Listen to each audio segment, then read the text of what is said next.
السلام عليكم ورحمة الله وبركاته.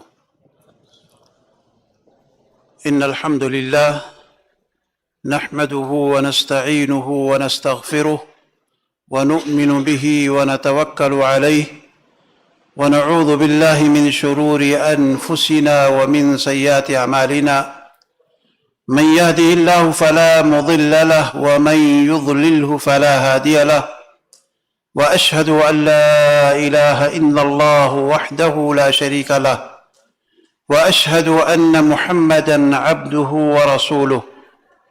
أما بعد فإن خير الحديث كتاب الله وخير الهدي هدي محمد صلى الله عليه وسلم وشر الأمور محدثاتها وكل محدثة بدعة وكل بدعة ضلالة وكل ضلالة في النار. فأعوذ بالله السميع العليم من الشيطان الرجيم. بسم الله الرحمن الرحيم. يا أيها الناس اتقوا ربكم الذي خلقكم من نفس واحدة وخلق منها زوجها وبث منهما رجالا كثيرا ونساء واتقوا الله الذي تساءلون به والأرحام إن الله كان عليكم رقيبا. يا أيها الذين آمنوا اتقوا الله حق تقاته ولا تموتن إلا وأنتم مسلمون.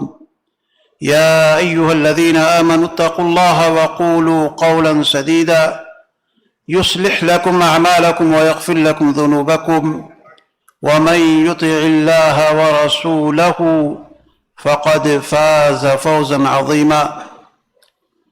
محترم سامعین کرام اور اسٹیج پر جلوہ افروز علماء کرام اور دور دراز سے آئے ہوئے دوست و احباب اور میری مائیں اور بہنیں، میں آپ تمام حضرات کا بے حد ممنون و مشکور ہوں، اور خاص طور سے مکتب جالیات روضہ کا، جن کے کوشش سے یہ ایک بہترین پروگرام آپ کے سامنے پیش کیا جا رہا ہے، اور موقع اور مناسبت کے اعتبار سے، حج کی مناسبت سے یہ چیز بہت ہی زیادہ مفید ہے، خاص طور سے وہ افراد جنہیں اللہ تعالیٰ نے توفیق دی ہے کہ وہ اس سال ایک اسلام کے ایک عظیم رکن کی ادائیگی کے لیے مکہ مکرمہ کا ارادہ رکھتے ہوئے ہیں، اور انہی کے لیے پروگرام بنایا گیا ہے تاکہ وہ لوگ قرآن و سنت کے مطابق اپنے اس عظیم رکن کی ادائیگی کر سکیں۔ عزیز ساتھیوں، آپ کو معلوم ہونا چاہیے کہ حج اسلام کا یہ 5واں رکن ہے، اور یہ تمام لوگوں کے اوپر اس کی فرضیت نہیں ہوتی ہے، بلکہ اس کے لیے خاص شروط ہیں جن کے بارے میں آپ کے سامنے انشاءاللہ معلومات آئے گی، اور لوگوں نے آپ کے سامنے کچھ باتیں رکھی بھی ہیں۔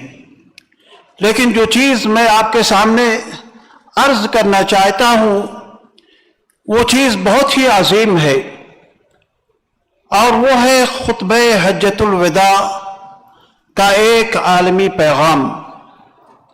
حجۃ الوداع کیوں کہا گیا؟ کیونکہ اس حج کے بعد رسول اکرم جناب محمد رسول اللہ صلی اللہ علیہ وسلم نے دوسرا حج نہیں کیا، اور آپ نے فرمایا، لوگوں کو یہ تعلیم دی اور یہ بیان فرمایا کہ تم لوگ میری باتوں کو غور سے سنو، کان لگا کر کے سنو، غور سے سنو، کہ اس کے بعد میری بات تم نہیں سن سکتے۔ اس طرح کا مجمع، اس طرح کی مجلس ممکن ہے کہ دوبارہ ہم آپ سے ملاقات نہ کر سکیں، یا اس طرح کی مجلس ہماری اور آپ کی دوبارہ نہ ہو سکے۔ تو آپ کو معلوم ہونا چاہیے کہ جب بھی کوئی آدمی اس طرح کی کوئی بات، کوئی وصیت اگر باپ اپنے اولاد کے لیے کوئی ایسی وصیت کرتا ہے جو بالکل آخری وقت میں ہوتا ہے اور یہ امید ہے کہ اس کے بعد کوئی دوسری مجلس نہیں ہونے والی ہوتی ہے، تو جو لوگ وہاں موجود ہوتے ہیں بڑے غور سے، بڑا دھیان لگا کر کے، بہت ہی زیادہ غور سے اس بات کو سننے کی کوشش کرتے ہیں۔ اسی لیے پیارے حبیب جناب محمد رسول اللہ صلی اللہ علیہ وسلم نے ارشاد فرمایا کہ میں ہو سکتا ہے، زیادہ امکان ہے کہ میں اس کے بعد دوبارہ آپ لوگوں سے اس طرح کی مجلس نہ منعقد کر سکوں اور ہماری آپ سے ملاقات نہ ہو سکے۔ اور یہی ہوا بھی کہ آپ حج کے بعد جب دوبارہ واپس مدینہ کے گئے، اس کے بعد دوبارہ آپ کو یہ موقع نصیب نہیں ہوا، آپ اللہ کے پیارے ہو گئے۔ تو اللہ کے نبی صلی اللہ علیہ وسلم نے اس عظیم موقع پر جو چیز بیان فرمائی، اگر اس کے اوپر عمل کیا جائے تو جیسا کہ آپ کے سامنے باتیں آ چکی ہیں تھوڑا سا، کہ اگر اس پر عمل کیا جائے تو دنیا کے اندر، ہر قوم کے اندر، ہر جماعت کے اندر امن و امان بالکل پیدا ہو جائے، کہیں پر بھی قتل و غارت گری یا اس کے علاوہ آپسی اختلافات اس طرح کی کوئی چیز پیش ہی نہ آئے اگر اس پر عمل کیا جائے۔ اور اس حج کو حجۃ الاسلام یا حجۃ البلاغ بھی کہا گیا ہے۔ حجۃ البلاغ کہنے کی جو وجہ ہے کہ آپ علیہ الصلوۃ والسلام نے اس حج کے اندر لوگوں کو اللہ رب العالمین کی شریعت زبانی اور عملی طور پر، یعنی دونوں طریقے سے، عملی طور پر اور زبانی اعتبار سے آپ نے واضح طور پر لوگوں کے سامنے بیان کر دیا۔ اس مختصر سے وقت کے اندر یا اس عظیم موقع پر اللہ کے نبی صلی اللہ علیہ وسلم نے جو خطبے میں پیش فرمایا، وہ انسانی تہذیب و تمدن کے اصول و ضوابط کو ان کے سامنے پیش کیا، حقوق انسانی کے تحفظ اور ان کے احترام پر روشنی ڈالی، اخوت و بھائی چارگی اور مساوات کی تعلیم دی، ظلم و ستم اور سود کی حرمت کا اعلان کر دیا، عالمی امن و آشتی کی تدابیر جو بھی ہو سکتے تھے ان کی وضاحت فرمائی، اور جاہلی رسوم و رواج کو اور ان کے عادات کو ختم کرنے کا اعلان فرما دیا، اور اسی طریقے سے میاں بیوی کے درمیان جو تعلقات ہوتے ہیں، جو حقوق ہوتے ہیں اور ایک دوسرے کے اوپر جو حقوق ہوتے ہیں اس کی بھی وصیت فرمائی، اور ساتھ میں یہ بھی بیان فرمایا کہ کتاب اللہ کو مضبوطی کے ساتھ پکڑے رہو تاکہ تم کامیاب ہو جاؤ، اور آخر میں اس بات کی طرف بھی رہنمائی کی کہ لوگوں کے درمیان، لوگوں کے بیچ تفاضل کرنے کی یا ایک دوسرے کے اوپر فوقیت لے جانے کی حسب و نسب کا، خاندان کا، قبیلے کا کوئی اعتبار نہیں کیا جاتا ہے۔ اگر کوئی چیز ہے تو وہ صرف اور صرف انسان کے دل کے اندر جو تقوی پایا جاتا ہے وہ چیز انسان کے تفاضل کا معیار بن سکتی ہے۔ اس کے علاوہ اور سب سے اہم چیز جو آپ نے بیان کیا کہ اسلام کی تکمیل ہو چکی ہے، اسلام کے بارے میں بالکل اسلام مکمل ہو چکا ہے۔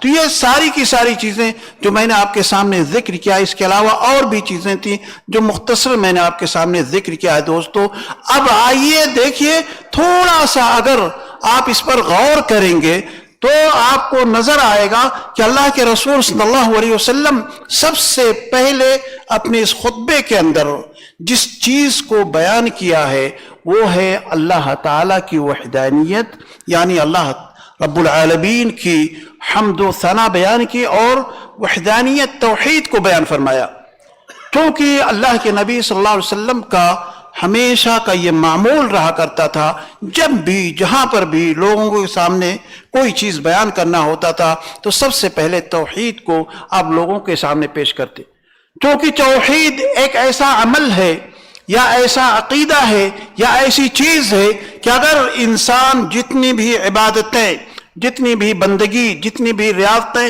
کرتا جائے، اگر اس کی توحید صحیح نہیں ہے، اس کا عقیدہ درست نہیں ہے، تو ایسے تو صورت میں نہ تو اس کے نماز سے کوئی فائدہ، نہ اس کی زکوٰۃ سے کوئی فائدہ، نہ اس کے حج کرنے سے کوئی فائدہ، کوئی فائدہ انسان کو نہیں مل سکتا ہے۔ اس لیے توحید دوستو سب سے اہم ہے توحید والا بننے کی آپ کوشش کیجئے. پھر اللہ کے نبی جناب محمد رسول اللہ صلی اللہ علیہ وسلم نے توحید کے بعد اس بات کی طرف رہنمائی کی کہ تم لوگ غور سے میری باتوں کو سنو کہ میں کیا کہنے والا ہوں، میں کیا پیش کرنے والا ہوں، اس چیز کو غور سے سنو. تو آپ علیہ الصلوۃ والسلام نے ارشاد فرمایا یا ایھا الناس. دیکھیے یہیں سے خطاب لوگوں کو کیا جا رہا ہے. اللہ کے نبی صلی اللہ علیہ وسلم فرما رہے یا ایھا الناس ان دماءکم واموالکم حرام علیکم کحرمت یومکم ھذا فی شہرکم ھذا وفی بلدکم ھذا. تمہارے خون، تمہارے مال ایسے ہی قابل احترام ہیں جس طرح تمہارا یہ دن، تمہارا یہ ماہ اس مہینے میں اور تمہارے اس شہر میں محترم ہے. یعنی خون کا اور مال کا احترام اور عزت و آبرو کا احترام ہم تمام لوگوں کے لیے بے حد ضروری ہے.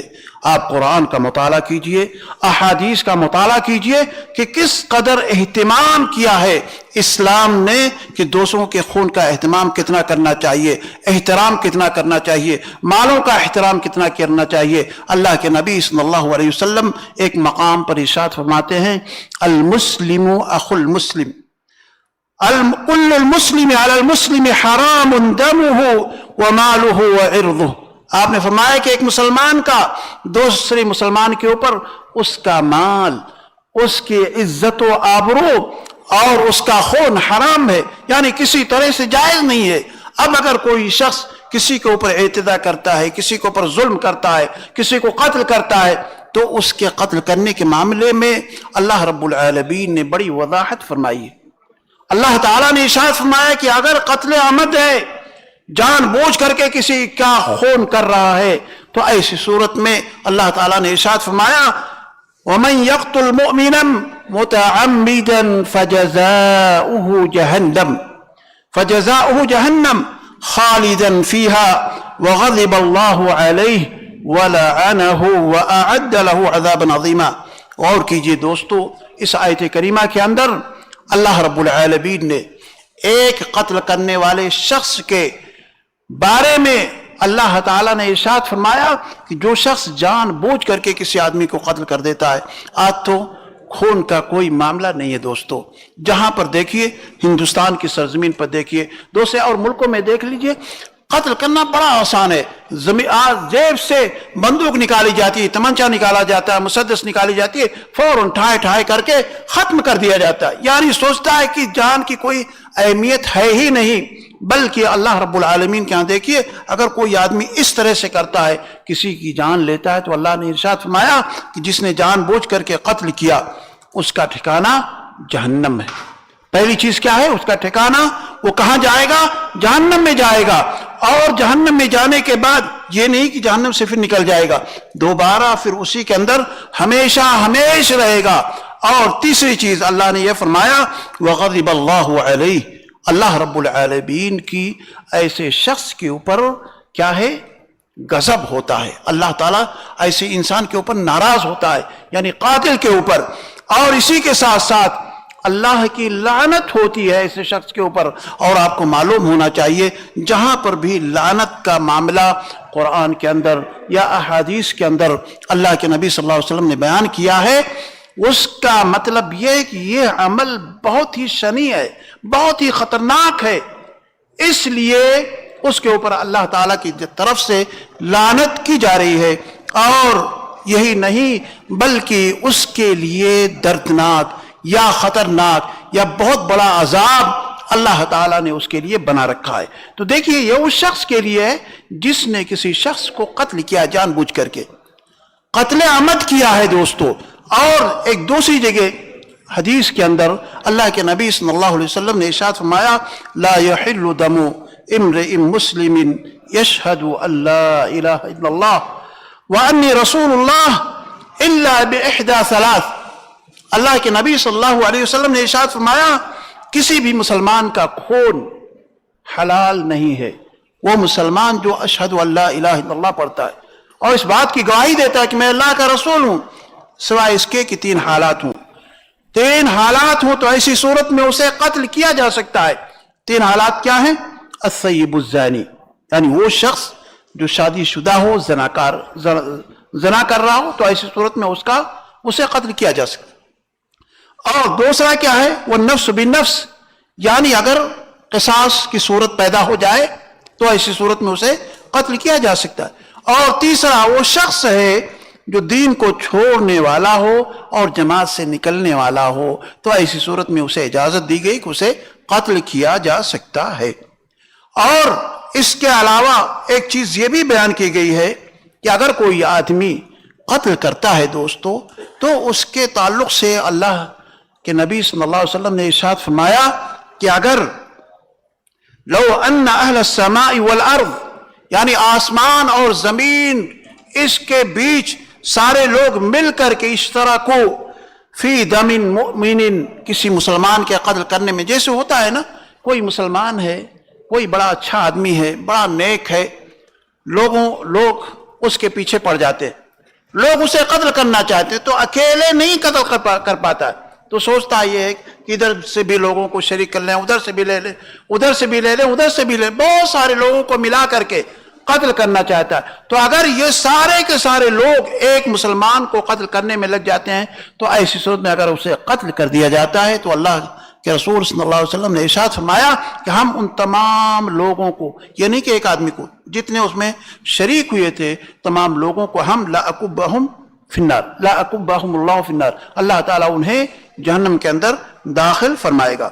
اور اسی کے ساتھ ساتھ ایک چیز یہ بھی ہے کہ اگر کوئی آدمی کسی وجہ سے اپنے نفس کو بچانے کے لیے، اپنے خاندان کو بچانے کے لیے، یا اپنے مال کو بچانے کے لیے اگر وہ قتل کیا جاتا ہے، جیسا کہ آج بہت سارے مسائل پیدا ہو رہے ہیں، بہت ساری جگہوں پر اس طرح کی صورتیں پیدا ہو رہی ہیں کہ لوگوں کے مال پر، جان پر، گھر والوں پر، بیوی بچوں کے اوپر لوگوں کا حملہ ہو رہا ہے، تو ایسی صورت میں آدمی کو یہ نہیں ہو رہا ہے کہ بھائی اپنا چھپ کر کے بیٹھ جائے، اپنی جان کو بچا لے. نہیں، اگر اس میں وہ اپنی مدافعت کرتا ہے، اپنے آپ کو بچانے کی کوشش کرتا ہے اور سامنے والے کو مارنے کی کوشش کرتا ہے، تو اگر ایسی صورت میں اس کی وفات ہو جاتی ہے تو ایسے شخص کو شہادت کا درجہ دیا جاتا ہے. اللہ کے نبی صلی اللہ علیہ وسلم نے ارشاد فرمایا من قتل دون مالہ فہو شہید، من قتل دون مالہ فہو شہید، مال کی حفاظت میں،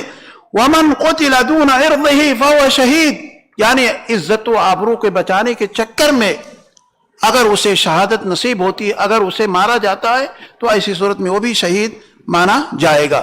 تو یہ چیز آدمی کو اپنے ذہن کے اندر لانا چاہیے دوستو. اور ایک چیز یہ ہے کہ آج جیسا کہ ہم اور آپ دیکھتے ہیں کہ بہت سارے لوگ ایک دوسرے کے مال کو صرف جھوٹ بول کر کے، کورٹ اور کچہری میں جا کر کے اس کی جائیداد کو لکھوا لیتے ہیں یا اس کو ہڑپنے کی کوشش کرتے ہیں جھوٹ بول کر کے. تو دیکھیے ایسا شخص جو جھوٹ بول کر کے یا جھوٹ بولوا کر کے کسی کے مال کو ہڑپ کر رہا ہے، کسی کی جائیداد کو لے رہا ہے، تو کہتے ہیں ایسے شخص کے بارے میں کہا گیا ہے کہ اللہ تعالیٰ ایسے شخص کے اوپر بڑا ناراض ہوتا ہے اور بہت ہی غضب ہوتا ہے. چنانچہ اللہ کے نبی صلی اللہ علیہ وسلم نے ارشاد فرمایا من حلف علی یمین فاجرۃ لیقتطع بها مال امرئ مسلم لقی اللہ وهو علیہ غضبان، یعنی اللہ رب العالمین کے پاس وہ ایسی صورت میں پہنچے گا کہ اللہ تعالیٰ اس سے ناراض ہوگا. دوستو، تو مال کی حفاظت کرنا اور جائیداد کی حفاظت کرنا، اگر اس صورت میں اگر کوئی آدمی پیش آیا یا اس کے ساتھ کوئی معاملہ پیش ہو گیا تو ایسی صورت میں وہ شخص اللہ کے ہاں اس کا مقام بڑا اونچا ہو جائے گا. اور اسی طریقے سے مال کی حفاظت کے تعلق سے یا مال کو ناجائز طریقے سے حاصل کرنے کے تعلق سے بھی قرآن مجید کے اندر اللہ تعالیٰ نے ارشاد فرمایا کیا ہے؟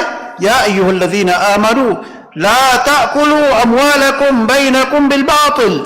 یہاں مسلمانوں کو مخاطب کیا گیا ہے کہ تم اپنے درمیان لوگوں کے اموال کو باطل طریقے سے نہ کھاؤ. دوسری آیت میں بھی اسی مفہوم کو ذکر کیا گیا. اور باطل طریقے کا معاملہ یہ ہے کہ شریعت کے مطابق وہ چیز نہ ہو بلکہ رشوت دے کر کے، کورٹ کچہری میں رشوت دے کر کے دوسرے کے اموال کو، مالوں کو ہتھیا لو، یہ چیز بہت ہی زیادہ غلط ہے۔ اب اگر اس چیز کو ہم اور آپ اپنی سوسائٹی کے اندر، اپنے معاشرے کے اندر لاگو کریں اس معاملے کو، جو پیارے نبی جناب محمد رسول اللہ صلی اللہ علیہ وسلم نے آج سے 1400 سال پہلے یہ تعلیم دی ہے، اگر اس چیز کو نافذ کیا جائے تو یقین جانیے کہ کسی طرح کا کوئی فساد یا کسی طرح کی کوئی لڑائی یا آپسی رنجش لوگوں کے درمیان نہیں پائی جائے گی، لیکن شرط یہ ہے کہ ہمارا عمل سنت کے مطابق کیا جائے۔ دوسرا پہلو جی اس عظیم خطبے کے اندر یا تاریخی خطبے کے اندر اللہ کے نبی صلی اللہ علیہ وسلم نے بیان فرمایا، جو پیغام دیا وہ یہ ہے کہ الا کل شیء من امر الجاہلیت تحت قدمی موضوع ودماء الجاہلیت موضوع۔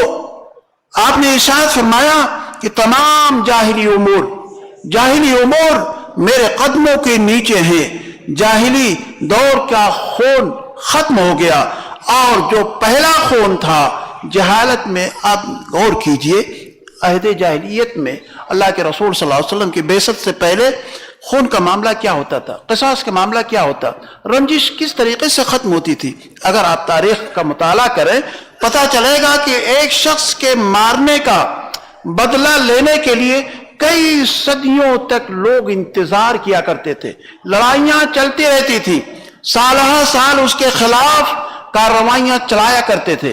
یہ معاملہ ہوتا تھا جاہلیت کے زمانے میں، تو اللہ کے رسول صلی اللہ علیہ وسلم نے اس مسئلے کو وہیں پر ختم کر دیا، کہا نہیں، میں جاہلیت کے اس مسئلے کو، خون کو اپنے قدموں تلے ختم کرتا ہوں، روکتا ہوں، ختم کرتا ہوں یہیں پر، یعنی اب اس طرح کا کوئی قصاص لیا نہیں جائے گا۔ اور آپ علیہ الصلوۃ والسلام نے اس چیز کو خود اپنے طرف سے، اپنے پاس سے، اپنی جانب سے وہیں سے شروع کیا، چونکہ جو بھی چیز اگر لوگوں کے سامنے پیش کیا جائے، اگر کہنے والا خود اپنے گھر سے شروع کرتا ہے تو اس کا اثر عوام کے اوپر بہت زیادہ پڑتا ہے۔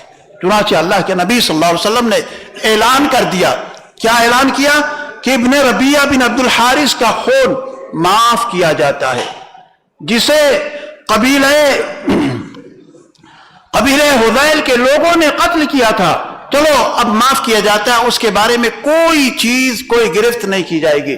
تو دیکھیے سب سے پہلے اللہ کے رسول صلی اللہ علیہ وسلم نے خون کے معاملے میں کہا اب قصاص کی کوئی ضرورت نہیں، اب اس کو لمبا کرنے کی کوئی ضرورت نہیں۔ تو آپ علیہ الصلوۃ والسلام نے ارشاد فرمایا الا کل شیء من امر الجاہلیت قدم تحت قدمی موضوع، یعنی جاہلیت کے جتنے بھی امور تھے ان تمام چیزوں کو میں نے اپنے قدموں سے روک دیا، یعنی ختم کر دیا۔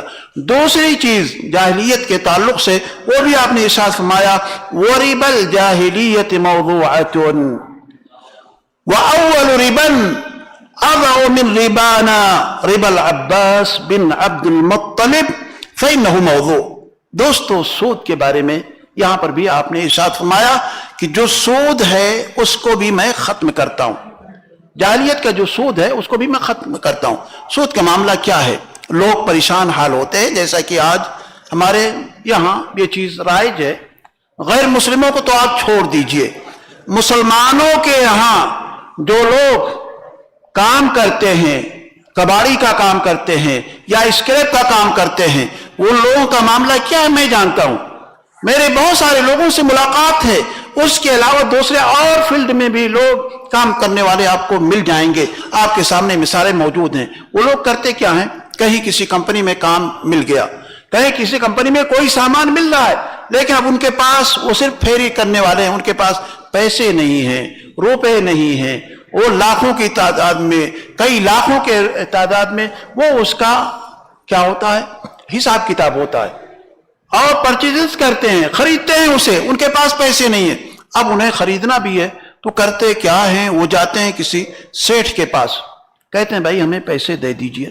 اب سیٹھ کا معاملہ کیا ہے؟ مسلمان ہے، وہ مسلمان ہے، دوستو غور کیجئے، مسلمان ہے، اور مسلمان کو تعلیم دی گئی ہے، آج نہیں بلکہ اس سے پہلے 1400 سال پہلے سے یہ تعلیم دی گئی کہ سود حرام ہے، سود لینا بھی حرام ہے، سود دینا بھی حرام ہے، سودی کاروبار کرنا بھی حرام ہے۔ سود کے ساتھ جو لوگ لگے رہتے ہیں، لکھتے ہیں، گواہی دیتے ہیں، یہ سب کے سب کیا ہے؟ حرام ہے، جیسا کہ حدیث کے اندر موجود ہے۔ اور آپ علیہ الصلوۃ والسلام نے فرمایا کہ یہ سارے کے سارے لوگ گناہوں میں ایک دوسرے کے ساتھ برابر کے شریک ہیں۔ تو آدمی کیا ہے؟ اب جاتا ہے، اس کے پاس جاتا ہے، بھائی ہمیں پیسوں کی ضرورت ہے، ہم نے ایک کمپنی میں مال دیکھا لیکن اتنے پیسے ہمارے پاس نہیں ہے۔ سامنے والا کہتا ہے ٹھیک ہے میں پیسے اتنا دوں گا، لیکن تم ایک ہفتے میں اگر واپس کرو گے تو اتنا % ہمیں چاہیے، زیادہ اضافی پیسے ہمیں چاہیے، 2 ہفتے میں دو گے تو اتنا چاہیے، 3 ہفتے میں دو گے اتنا چاہیے۔ اس طریقے سے دوستو یہ سودی کاروبار آج ہمارے معاشرے کے اندر ہے، جبکہ اس سودی کاروبار کو پیارے نبی جناب محمد رسول اللہ صلی اللہ علیہ وسلم کی ذات گرامی نے حجۃ الوداع کے ایک تاریخی موقع پر آپ نے فرمایا کہ ہم نے سب کو ختم کر دیا، اور سب سے پہلے اپنے گھر سے اس چیز کو ختم کر رہے ہیں اللہ کے نبی صلی اللہ علیہ وسلم۔ اور وہ ربا کون سا ہے؟ وہ سودی کاروبار کس کا ہے؟ آپ کے چچا عباس بن عبد المطلب کا ہے۔ کہتے ہیں کہ جو اصل مالیت ہے، جو اصل قیمت ہے، وہ چیز آپ واپس کیجئے، باقی جو چیزیں اس کے اضافی چیزیں ہیں جو لوگوں کے لیے اس وقت رائج تھا، ان تمام چیزوں کو میں معاف کرتا ہوں، اپنے پیروں کے تلے اسے رونت دیتا ہوں۔ تو دوستو اس چیز سے بھی ہمیں بچنے کی ضرورت ہے۔ آئیے دیکھیے کہ اللہ رب العالمین قرآن مجید کے اندر ارشاد فرما رہا ہے۔ اللہ تعالیٰ نے قرآن مجید میں ارشاد فرمایا یا ایھا الذین آمنوا لا تأکلوا الربا اضعافا مضاعفا۔ دیکھیں یہاں پر اللہ تعالیٰ نے کہا کہ ربا کو مت کھاؤ، سود کو مت کھاؤ، جو بڑھا چڑھا کر کے ایک دوسرے کے اوپر بڑھا کر کے جتنا دیا گیا اس سے اور بڑھا چڑھا کر کے لوگوں سے وصول کرتے ہیں، ایسی چیزوں سے اپنے آپ کو دور رکھو۔ دوسری جگہ اللہ تعالیٰ نے ارشاد فرمایا یا ایھا الذین آمنوا اتقوا اللہ وذروا ما بقی من الربا۔ اے مسلمانوں اللہ سے ڈرو، اللہ کا خوف اپنے دلوں کے اندر پیدا کرو، اور جو سود باقی رہ گیا ہے اسے چھوڑ دو، یعنی سود کے قریب نہ جاؤ، کیونکہ سود یہ بہت بڑا گناہ ہے۔ اگر سود کی جو مثال پیارے نبی صلی اللہ علیہ وسلم نے دیا ہے، اگر آپ کو نہیں معلوم ہے دوستو، اگر میں بتاؤں تو آپ کتنا گھناؤنا محسوس کریں گے، اپنے دل کے اندر سوچیں گے کہ یار یہ کتنی بڑی چیز ہے جو اللہ کے نبی صلی اللہ علیہ وسلم نے ارشاد فرمایا۔ حدیث کے اندر آتا ہے کہ الربا 70 حوبا، الربا 70 حوبا ایسرہما ان ینکح الرجل امہ۔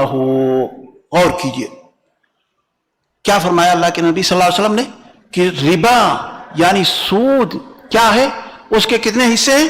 70 گناہ ہیں۔ سود میں 70 گناہ ہیں۔ کتنے گناہ دوستو؟ 70 گناہ ہیں۔ اور سب سے ہلکا گناہ جو اس 70 گناہ میں ہے وہ یہ ہے جیسے کوئی شخص اپنی ماں سے نکاح کرتا ہے۔ نکاح سے مراد یہاں جماع ہے، ہم بستری ہے۔ غور کیجئے، اپنی ماں سے، کسی اور سے نہیں، اپنی ماں سے۔ دوسری روایت میں بھی اسی طرح کے الفاظ ہیں جس کا مفہوم یہی ہے۔ تو یہ سود کا معاملہ ہے دوستو، جس چیز کو اللہ کے نبی جناب محمد رسول اللہ صلی اللہ علیہ وسلم نے بہت پہلے اس امت کے لیے حرام قرار دیا ہے۔ اور اللہ کے نبی صلی اللہ علیہ وسلم ایک اپنے واقعے کے اندر، اپنے خواب کے اندر ایک چیز کو بیان فرما رہے ہیں کہ میں حضرت جبریل امین کے ساتھ جا رہا ہوں اور دیکھتا ہوں کچھ دور جا کر کے ایک نہر ملتی ہے جس کے اندر سارے نہر کا پانی جو ہوتا ہے بالکل خون جیسا ہوتا ہے، سرخ ہوتا ہے، اور ایک آدمی اس نہر کے اندر رہتا ہے۔ کہاں رہتا ہے؟ نہر کے اندر رہتا ہے۔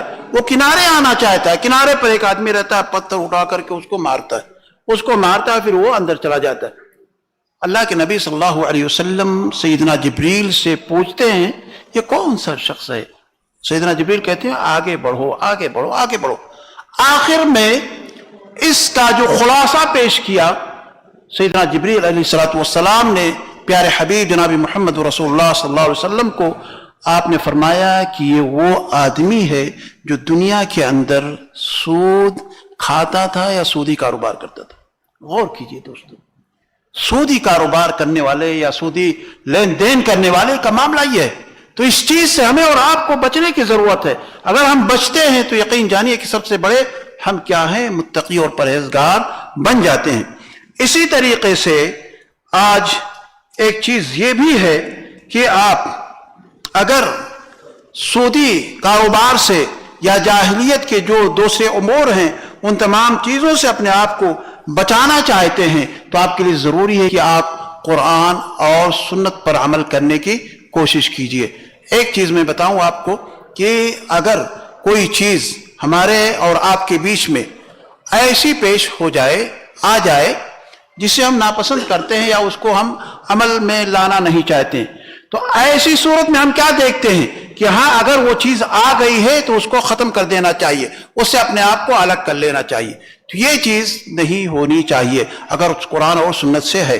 اسی طریقے سے عزیز ساتھیوں, اس عظیم اور تاریخی خطبے کے اندر ہمیں اس بات کی طرف رہنمائی کی گئی ہے کہ حسب و نسب میں تفاضل نہیں پایا جاتا ہے. کوئی سید ہو, خان ہو یا اس کے علاوہ شیخ ہو, ترک ہو, کوئی بھی شخص ہو تو اس کو ایک دوسرے کے اوپر کوئی برتری نہیں حاصل ہے. اگر کوئی برتری حاصل ہے تو وہ چیز صرف اور صرف تقوی کی بنیاد پر وہ چیز حاصل ہوتی ہے. اللہ کے نبی جناب محمد رسول اللہ صلی اللہ علیہ وسلم کی حدیث ہے, آپ علیہ الصلوۃ والسلام نے ارشاد فرمایا یا ایھا الناس الا ان ربکم واحد واباکم واحد الا لا فضل لعربی على عجمی ولا لعجمی على عربی ولا لأسود على أحمر ولا لأحمر على أسود إلا بالتقوى ألا بلغت قالوا بلغ رسول اللہ صلی اللہ علیہ وسلم. غور کیجئے, یہاں پر اللہ کے نبی صلی اللہ علیہ وسلم نے لوگوں کو مخاطب کیا اور فرمایا خبردار ہو جاؤ, تمہارا رب ایک ہے, تمہارا رب ایک ہے. یعنی رب ہونے میں کوئی بہت سارے ارباب نہیں ہے, بہت سارے رب نہیں ہے, بلکہ تمہارا رب ایک ہے اور تمہارا باپ بھی ایک ہے. یعنی تم سب کے سب کس کی اولاد ہو؟ ہاں, کس کی اولاد ہو دوستو؟ آدم علیہ الصلوۃ والسلام کی. ماشاءاللہ, تم سب کے سب آدم علیہ الصلوۃ والسلام سے ہو. تمہارے باپ کون ہے؟ آدم علیہ الصلوۃ والسلام, انہی کی اولاد سے تم سب کے سب ہو. اور کسی کو یعنی اس کے اندر کسی کو نہ تو کسی عربی کو عجمی کے اوپر کوئی فوقیت ہے اور نہ ہی عجمی کو عربی کے اوپر اور نہ ہی کسی کالے کو گورے کے اوپر, کسی گورے کو کالے کے اوپر, کسی کے اوپر کوئی فوقیت نہیں. اگر کوئی فوقیت ہے, برتری ہے اور تفاضل ہے تو صرف وہ تقوی کی بنیاد پر ہے. آپ نے ارشاد فرمایا کیا میں نے اس پیغام کو پہنچا دیا؟ لوگوں نے کہا کہ ہاں آپ نے پورا پیغام پہنچا دیا. دوستو, تو یہاں پر دیکھیے اگر برتری, فوقیت اور کوئی چیز بتائی گئی ہے تو صرف اور صرف یہ تقوی کی بنیاد پر کی گئی ہے. لیکن اللہ کے نبی جناب محمد رسول اللہ صلی اللہ علیہ وسلم نے ایک حدیث کے اندر جہاں پر ارشاد فرمایا, اس حدیث کے اندر یہ ہے کہ اللہ کے رسول صلی اللہ علیہ وسلم نے مکے کے اندر خطبہ دیا, مکے میں خطبہ دیا. آپ نے ارشاد فرمایا ایھا الناس ان اللہ قد اذهب عنکم عبیۃ الجاہلیہ. کیا فرمایا؟ اذهب عنکم عبیۃ الجاہلیۃ وتعاظمها بآبائها. یعنی جو بھی جاہلیت کی چیزیں تھیں تمام چیزوں کو اللہ تعالیٰ نے ختم کر دیا. جو بھی عظمتیں یا تفاضل جو ساری چیزیں تھیں جاہلیت میں پائی جاتی تھی وہ اب اس کا کوئی چیز ہے ہی نہیں. اب انسان کی دو صورتیں ہیں, ایک نیک لوگ, اچھے لوگ, اور دوسرے جو ہیں فاجر اور فاسق لوگ. دو طرح کے لوگ ہیں. پھر آپ نے ارشاد فرمایا وخلق اللہ آدم, اللہ تعالیٰ نے آدم کو پیدا کیا من تراب, کس سے؟ مٹی سے. اس کے بعد پڑھا یا ایھا الناس. کیا ارشاد فرمایا؟ کیا کون سی آیت پڑھی؟ یا ایھا الناس انا خلقناکم من ذکر وانثی وجعلناکم شعوبا وقبائل لتعارفوا ان اکرمکم عند اللہ اتقاکم. کیا لوگوں, ہم نے تمہیں ایک نر اور ایک مادہ سے پیدا کیا, ایک مرد ایک عورت سے پیدا کیا, اور ہم نے تمہیں قبائل کے اندر تقسیم کر دیا, قبائل کے اندر تقسیم کر دیا. اور یہ تقسیم کرنا کس کے لیے؟ کسی مرتبے کے لیے نہیں کہ تم شیخ ہو تمہارا مقام سب سے اونچا ہے، تم خاندان ہو تمہارا مقام اور اونچا ہے، یا تم اور کوئی ہو تمہارا مقام اور اونچا ہے یا نیچا ہے، ایسا نہیں، بلکہ قبائل میں تقسیم کرنے کا مقصد صرف آپسی تعارف ہے، لتعارف، بس اس کے علاوہ اور کوئی دوسری چیز نہیں، انٹروڈکشن ہے بس کہ آپ اپنا ایک تعارف کرا سکتے ہو کہ ہمارا یہ چیز ہے۔ لیکن دوستو آپ یہیں پر غور کیجئے کہ آج ہم اور آپ مسلمان ہیں، کلمہ پڑھنے والے، کلمہ لا الہ الا اللہ محمد رسول اللہ پڑھنے والے، کلمہ گو ہے، کلمہ کے ساتھ ساتھ ہمارا معاملہ کیا ہے؟ ہم اللہ کو مانتے ہیں، اللہ کی پوجا کرتے ہیں، اللہ کی عبادت کرتے ہیں۔ ہمارا معاملہ یہ ہونا چاہیے کہ بغیر کسی فکر اور سوچ کے ہم تمام لوگوں کو یہ قبائلی جو چیزیں ہیں، یہ خاندانی اور یہ حسب و نسب کا جو معاملہ ہے، اس کو چھوڑ کر کے ہم اگر اپنے رشتے کو، اپنے بچیوں کے رشتے کو بہتری سمجھ کر کے، جس کے اخلاق سے اور جس کے اطوار سے، جس کی سیرت سے ہم متفق ہوں، بہتر سمجھتے ہیں، اسے ہمیں اپنا رشتہ دینا چاہیے۔ آج ارتداد کی جو صورت ہماری بیٹیوں کے اندر، ہماری بہنوں کے اندر آ گئی ہے، جو ہماری بیٹیاں دوسروں کے ساتھ بھاگتی ہوئی جا رہی ہیں، اس کا ایک سبب یہ بھی ہے، ہم اپنی بیٹیوں کو بیٹھائے رہتے ہیں، ارے بھائی خاندان، ہمارے خاندان کی نہیں مل پا رہا کوئی لڑکا، نہیں ہمارے موافق نہیں کوئی مل پا رہا ہے، ہمارے خاندان سے الگ ہے، دوسری جگہ ہے، تعلیم یافتہ نہیں ہے، یا تعلیم یافتہ ہے تو ہم سے اس کا میل جول نہیں کھاتا ہے۔ معاملہ کیا ہوتا ہے؟ ایک وقت آتا ہے کہ وہ اپنا رفو چکر ہو جاتی ہے، ناک آپ کی کٹ جاتی ہے، تو ارتداد کی یہ سبب ہے، جبکہ اللہ رب العالمین نے بالکل واضح طور پر بیان کیا کہ یہ مقصد، یہ خاندانی چیز، حسب و نسب، یہ صرف اور صرف کیا ہے؟ ایک تعارف کے لیے ہے، بس اس کے علاوہ اور کوئی دوسری چیز نہیں ہے۔ ایک حدیث کے اندر اللہ کے نبی صلی اللہ علیہ وسلم سے سوال کیا جاتا ہے کہ ای الناس اکرم، لوگوں میں سب سے زیادہ باعزت کون سے لوگ ہیں؟ تو آپ علیہ الصلوۃ والسلام نے ارشاد فرمایا اکرمہم عند اللہ اتقاہم، یعنی جو سب سے زیادہ کیا ہو؟ پاک طینت ہو، پاکیزہ ہو اور بہتر ہو، وہی سب سے زیادہ ہے۔ لوگوں نے کہا لیس ان ھذا نسألک یا رسول اللہ، یعنی اس کے بارے میں ہم لوگ سوال نہیں کرتے۔ تو آپ نے ارشاد فرمایا کہ فاکرم الناس یوسف علیہ الصلوۃ والسلام، یوسف نبی اللہ، ابن نبی اللہ، ابن نبی اللہ، ابن خلیل اللہ، یعنی آپ نے ارشاد فرمایا کہ یوسف علیہ السلام ہے، جس کے باپ، جس کے دادا، جس کے پردادا خلیل اللہ ابراہیم علیہ الصلوۃ والسلام سب سے بہتر ہے، نبی ہے، سب سارا پورا خاندان، چار پیڑھی دوستوں، باپ، دادا، پردادا، سب کے سب کیا ہیں؟ نبی ہیں، پیغمبر ہیں، وہ سب سے بہتر ہے۔ تو لوگوں نے کہا کہ اللہ کے نبی صلی اللہ علیہ وسلم، ہم اس کو بھی نہیں مانتے، ہم اس کے بارے میں بھی سوال نہیں کرتے، ہمیں اس کے بارے میں چاہیے۔ تو آپ نے فرمایا کیا تم خاندان کے بارے میں، خانوادے کے بارے میں سوال کرتے ہو، حسب و نسب کے بارے میں سوال کرتے ہو؟ لوگوں نے کہا کہ ہاں۔ آپ نے ارشاد فرمایا خیارکم فی الجاہلیت خیارکم فی الاسلام اذا فقہوا، کہ جاہلیت میں جو لوگ باعزت تھے، اسلام میں بھی باعزت ہیں، بشرطے کہ وہ لوگ اسلام کو، دین کو اچھے طریقے سے سمجھنے والے ہو۔ تو دیکھیے یہاں پر اس تاریخی خطبے میں جو چیز ہمیں بتائی گئی وہ یہی ہے کہ تفاضل کا اور ایک دوسرے کے اوپر فوقیت لے جانے کا جو معیار ہے وہ حسب نسب یہ چیز نہیں ہے دوستو، بلکہ جو چیز ہے وہ صرف اور صرف تقوی کی بنیاد پر ہے۔ اللہ کے رسول صلی اللہ علیہ وسلم نے ایک مقام پر اور ارشاد فرمایا کہ ان اللہ لا ينظر الى صورکم واموالکم ولكن ينظر الى قلوبکم واعمالکم، کہ اللہ رب العالمین آپ کی شکل و صورت کی طرف نہیں دیکھتا، آپ کی شکل و صورت، کہ آپ کی شکل بڑی اچھی ہے، خوبصورت ہے، اچھا لباس پہنے ہوئے ہے، لمبی داڑھی ہے، کرتا پائجامہ پہنے ہوئے ہے، نہیں، اس کو نہیں دیکھتا، بلکہ اللہ تعالیٰ آپ کے دلوں کو دیکھتا ہے، آپ کے اعمال کو دیکھتا ہے۔ تو اعمال کو اچھا بنانے کی ضرورت ہے عزیز ساتھیوں۔ علامہ ابن تیمیہ رحمہ اللہ نے اس کے تعلق سے ایک بڑی اچھی بات ہم تمام لوگوں کے لیے نصیحت کی ہے۔ وہ کیا ہے کہ جو لوگ نسب یا بلد یعنی شہر یا جنس یا مذہب یا طریقہ مسلمانوں کو اسلام اور قرآن سے دور کر دے، یعنی یہ چیزیں چاہے نسب ہو, جنس ہو, مذہب ہو یا اور کوئی چیز ہو, اگر مسلمانوں کو اسلام اور قرآن سے دور کر دے وہ جاہلی نسبت ہے. تو یہ ساری چیز کیا ہے؟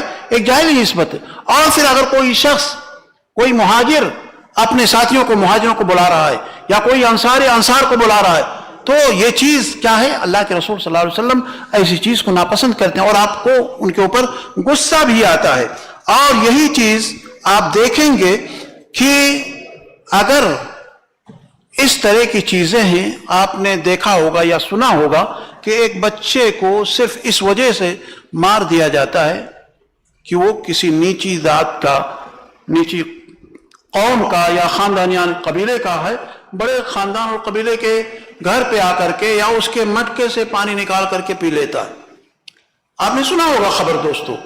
تو یہ حسب و نسب کی وجہ سے اس طرح کا معاملہ ہوا, جبکہ ان کو سمجھنا چاہیے کہ اس طرح کی کوئی چیز نہیں پائی جاتی ہے.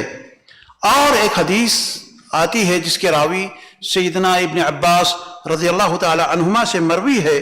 وہ بیان کرتے ہیں کہ فتح مکہ کے روز, اس کے موقع پر جب مکہ فتح ہو گیا تو اللہ کے نبی صلی اللہ علیہ وسلم نے حضرت بلال رضی اللہ تعالی عنہ کو حکم دیا کہ بلال جاؤ, چڑھو, کعبہ کی چھت پہ چڑھو اور اذان دو, اعلان کر دو, اذان دو.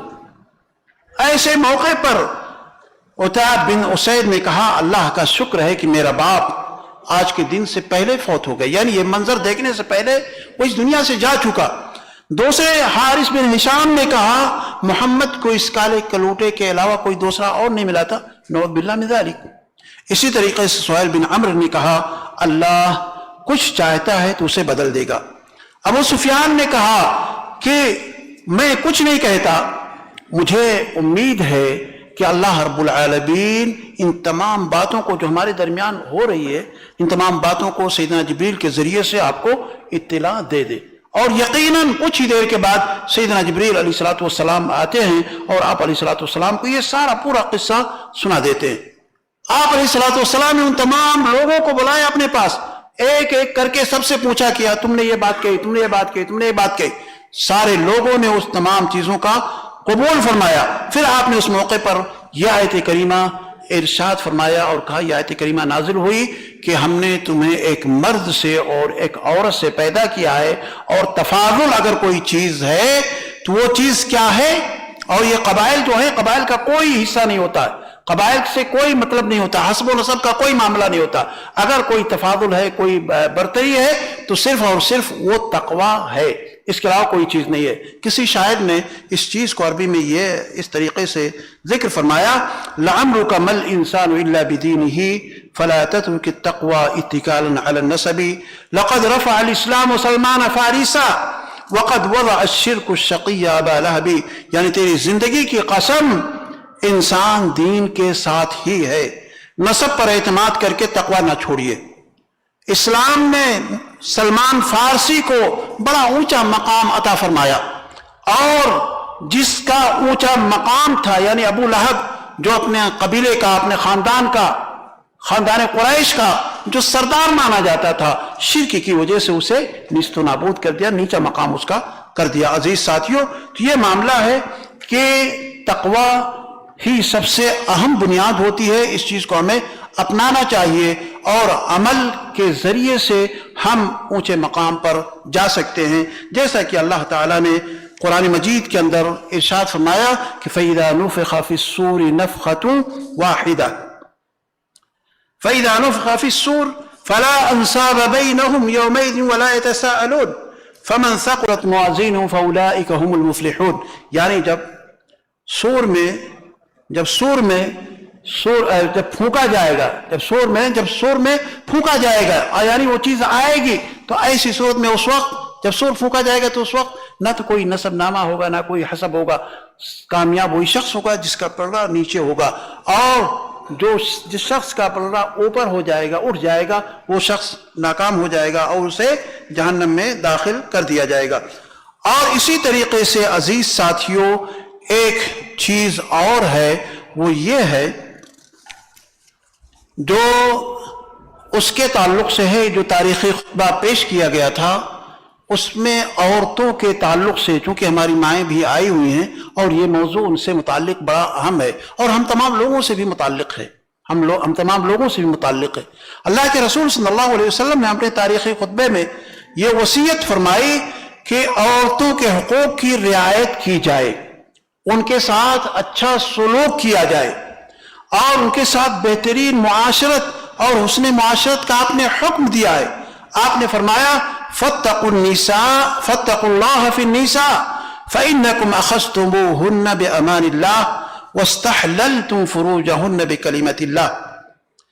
یہاں پر دیکھیے کہ اللہ تعالیٰ نے ہم تمام لوگوں کو خوف دلایا ہے، ڈر دلایا ہے عورتوں کے تعلق سے کہ عورتوں کے بارے میں تم لوگ خبردار ہو جاؤ، کیونکہ تم نے انہیں اللہ کے امان سے حاصل کیا ہے اور ان کی شرمگاہ کو اللہ کے کلمے کے ذریعے سے جائز قرار دیا ہے، یعنی اس کے ذریعے سے آپ نے اس کو لیا ہے۔ ایک اور جگہ اللہ کے رسول صلی اللہ علیہ وسلم نے ارشاد فرمایا استوصوا بالنساء فإن المرأة خلقت من ضلع وإن أعوج ما في الضلع أعلاه فإن ذهبت تقيمه كسرته وإن تركته لم يزل أعوج فاستوصوا بالنساء۔ آپ غور کیجئے کہ اس حدیث کے اندر بھی ہمیں یہ حکم دیا گیا ہے، وصیت کی گئی، اور وصیت کا معنی یہ ہے دوستو کہ جہاں پر بھی وصیت کا لفظ قرآن کریم کے اندر آیا ہے اس کا معاملہ یہ ہے کہ بڑا اہم مسئلہ ہے، بہت ہی اہم مسئلہ ہے۔ اس مسئلے کو آپ کو غور سے سننا ہے اور اس کے اوپر غور سے عمل کرنا ہے۔ تو آپ نے علیہ الصلوۃ والسلام نے ارشاد فرمایا کہ عورتوں کے بارے میں غور سے سنو، کیونکہ عورتیں ٹیڑھی پسلیوں سے پیدا کی گئی ہیں۔ اگر تم اس ٹیڑھی مسئلے کو، پسلی کو ڈائریکٹ سیدھا کرنا چاہو گے تو ٹوٹ جائے گی۔ کوئی ٹہنی ہے، کوئی پیڑ ہے، وہ بڑا ہو رہا، اگر ٹیڑھا ہو گیا، تھوڑا مضبوط ہو گیا، آپ چاہو کہ اس کو بیک وقت ہم سیدھا کر دیں تو ایسی صورت میں وہ سیدھا ہونے کے بجائے ٹوٹ جائے گا۔ تو آپ کو کہا گیا ہے دھیرے دھیرے دھیرے دھیرے کوئی پھٹی لگا دو، اس میں پھٹی لگا دو۔ آپ نے دیکھا کہ نہیں دیکھا؟ پیڑ پودا دیکھا کہ نہیں دیکھا بھائی؟ آپ لوگ دیکھے ہو نا، اگر ٹیڑھا ہے، اس کی کوئی ٹہنی ٹیڑھی ہے نا، تو اس میں اگر پھٹی لگا دیا جاتا ہے، کوئی لکڑی لگا دیا جاتا ہے اور اس کو باندھ دیا جاتا ہے تو دھیرے دھیرے دھیرے کچھ دنوں میں وہ سیدھا ہو جاتا ہے۔ تو اگر آپ نے بیک وقت سیدھا کرنا چاہا اپنی خواتین کو، اپنی عورتوں کو، تو ایسی صورت میں معاملہ گڑبڑ ہو جائے گا، اس لیے اس میں دھیرے دھیرے سیدھا کرنے کی آپ کے لیے ضرورت ہے۔ اور ایک خاتون اسلام کے دائرے میں آنے کے بعد اسے جو مقام ملا ہے، جو مرتبہ ملا ہے، یقین جانیے کہ یہ مرتبہ، یہ مقام کسی اور مذہب کے اندر آپ نہیں پائیں گے۔ اور جاہلیت میں تو عورتوں کا معاملہ یہ تھا کہ وہ خرید و فروخت ان کے ساتھ کیا جاتا تھا، انہیں زندہ درگور کر دیا جاتا تھا، انہیں بازاری عورتیں بنایا جاتا تھا، اور بازاری عورتیں یعنی جس طریقے سے طوائفہ ہوتی ہیں، ان کے پاس ہر طرح کے لوگ آتے جاتے ہیں، اپنی ضرورتیں پوری کرتے ہیں، یہ ساری کی ساری چیزیں ایک خاتون کے اندر جاہلیت میں پایا جاتا تھا۔ جیسا کہ ایک حدیث کے اندر مائی عائشہ رضی اللہ تعالیٰ عنہ بیان کرتی ہیں کہ نکاح کے 4 طریقے ہوا کرتے تھے۔ ایک طریقہ تو وہ ہے نکاح کا جو آج ہمارے اور آپ کے درمیان رائج ہے اور جس پر ہمارا اور آپ کا عمل ہے، کہ ہم لوگ ایک طریقے سے جاتے ہیں اور جا کر کے اپنا نکاح کرتے ہیں، نکاح کر کے لے کر کے آ جاتے ہیں۔ لیکن دوسرا طریقہ یہ ہے کہ شوہر خود حیض سے پاک ہونے کے بعد اپنی بیوی کو کسی غیر مرد کے پاس بھیج دیتا اور اسے بھیج کر کے جا کر کے کہتے کہ بھائی جب تک کہ تمہارا حمل اس کے پاس سے واضح نہ ہو جائے تو ایسی صورت میں تم ہمارے پاس نہیں آنا۔ حمل واضح ہو جاتا پھر وہ عورت آتی، پھر اگر شوہر چاہتا تو ایسی صورت میں کیا ہے، کچھ موقع اسے دیا جاتا، شوہر چاہتا تو اسے کیا کرتا، اس سے جمع کرتا یا اس کے ساتھ اپنا وقت گزارتا، اور اگر نہ چاہتا تو ایسی صورت میں وہ اس کے ساتھ ایسا عمل کرتا۔ یہ دوسرا طریقہ ہوتا۔ تیسرا طریقہ یہ ہے عزیز ساتھیوں کہ اگر ایک عورت کے پاس 10 سے کم افراد جاتے اور جب تک کہ وہ حمل سے نہ ہو جاتی تب تک لوگ اس کے پاس آتے جاتے، اور آخر میں کوئی آدمی، وہ خاتون خود ہی بتا دیتی کہ یہ اس کا لڑکا ہے۔ اور چوتھا طریقہ جو نکاح کا ہوتا تھا وہ جس طریقے سے آج روڈوں پر یا بعض ملکوں کے اندر اعلان لگا رہتا ہے یا یا کتبہ لگا رہتا ہے کہ یہ زانیہ عورت ہے، اس کے پاس کوئی بھی شخص آ سکتا ہے، اور آخر میں جب وہ بچہ اس کے یہاں پیدا ہوتا تو کوئی قیافت شناس آتا اور وہ اس کے ذریعے سے وہ بچہ اس کی طرف منسوب کر دیا جاتا۔ تو اس طریقے سے یہ چیز ہوتی تھی۔ لیکن دوستو ہمیں چاہیے کہ ہم لوگ اپنی عورتوں کے ساتھ جو ہمارا معاملہ ہے اچھا عمل ہونا چاہیے۔ عورت کی دیکھیں وقت اذان کا ہو رہا ہے، ہم چاہتے ہیں کہ بس تھوڑا سا 2 منٹ کے اندر اپنی بات کو آپ کے سامنے عرض کرتا ہوں۔ عورت کی ذمہ داری یہ ہے کہ کبھی بھی وہ اپنے شوہر کی ناشکری نہ کرے، ناشکری کبھی بھی نہ کرے کسی بھی معاملے میں۔ دوسرا یہ ہے کہ شوہر کے مال سے، شوہر نے جو بھی مال اس کے پاس موجود ہے، بغیر اس کی اجازت کے کسی بھی شخص کو کوئی مال نہ دے، غرض کہ وہ اپنے سسرال والوں کو دینا ہی چاہتی ہو تو اس کو بھی نہیں دینا چاہیے۔ ایسے ہی اپنے گھر کے اندر کسی غیر مرد کو نہ آنے دے جس سے شوہر ناپسند کرتا ہو، ایسے ہی اپنے آپ پر کسی اور کو قبضہ نہ دے۔ اور اسی طریقے سے عورت کے لیے بہتر یہ ہے کہ اگر شوہر گھر کے اندر آتا ہے تو ایسی صورت میں اس کے استقبال کے لیے اچھے انداز میں اپنے آپ کو پیش کرے، خوشی سے اس کے ساتھ پیش آئے، نہ جانے شوہر کس طریقے سے باہر کس مرحلے سے ہو کر کے گزرا ہے۔ اور شوہر کی ذمہ داری یہ ہے کہ جو کھائے وہی کھلائے اور جو پہنے وہی پہنائے اور اس کے ساتھ اچھا سلوک کرے۔ جب بھی اس کی تنخواہ آتی ہے تو اس کے لیے ضرور کوئی نہ کوئی ہدیہ اور تحفہ لے کر کے آئے۔ اسی طریقے سے جو اس کے حقوق ہیں اسے ضائع نہ ہونے دے، اور اسی طریقے سے وہ دوستوں کے ساتھ زیادہ وقت باہر نہ گزارے بلکہ اپنے بچوں میں گزارنے کی کوشش کرے۔ اس کے علاوہ دوستوں اور بھی چیزیں ہیں، لیکن ہم چاہتے یہ ہیں کہ جو چیزیں آپ کے سامنے پیش کی گئی ہیں، ہم اللہ رب العالمین سے دعا کرتے ہیں کہ اللہ العالمین ہمیں اور آپ کو ان باتوں پر عمل کرنے کی توفیق عطا فرمائے، اور کتاب اللہ اور سنت رسول پر ہمیں پکڑنے کی، اس کو مضبوطی سے تھامنے کی اللہ تعالی ہمیں توفیق دے، اور جو مسائل اور جو چیزیں اللہ رب العالمین کی جانب سے ہمیں دی گئی ہیں ان تمام چیزوں پر ہم عمل کرنے کی کوشش کریں۔ اقول قولی ھذا واستغفر اللہ لی ولکم ولسائر المسلمین انہ هو الغفور الرحیم۔